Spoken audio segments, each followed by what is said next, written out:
సహకరించాల్సిన మీరు ఈ రకమైన వితండవాదంతో బంద్ పెడితే ఇప్పుడు ఫీజులు అడగరా? ఇప్పుడు బంద్ పెడితే పిల్లలకు విద్య దూరం అవుతుంది. 3 నెలలకు 6 నెలలకు మేము ఫీజులు ఇస్తే ఈ బంద్ పెట్టినందుకు ఎవరిని శిక్షించాలి? పిల్లల జీవితాలతోని చెలగాటాలు ఆడొద్దని నేను యజమానులకు చెప్తున్నా. విడతల వారీగా మీకు ఫీజులు చెల్లించే బాధ్యత మేము తీసుకుంటాము. మొట్టమొదట మేము అధికారంలోకి వచ్చిన తర్వాత ఏం బకాయిలు ఉన్నా అవి ఇస్తాం. కేసీఆర్ పెట్టిపోయిన బకాయిలు ఏమన్నా ఆడబోయి అడుగురి.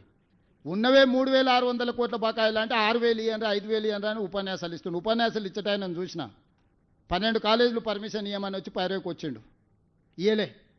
ఇంకొక 2 ఆఫ్ క్యాంపస్, ఆయనది ఉండేది మహబూబ్నగర్లో, ఆఫ్ క్యాంపస్ హైదరాబాద్లో నాకు క్యాంపస్ ఇవ్వమని వచ్చిండు, ఇయ్యలే. ఇవన్నీ రూల్కి వ్యతిరేకం.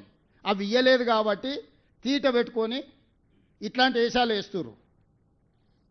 పిల్లల్ని వెనక్కి తిప్పితే ఏమవుతుందో నాకు తెలుసు, వెనక్కి ఎట్లా తిప్పొచ్చు. నేనేందంటే ప్రభుత్వాన్ని నడుపుతున్నా కాబట్టి ఆ ప్రయత్నం చేస్తలేను.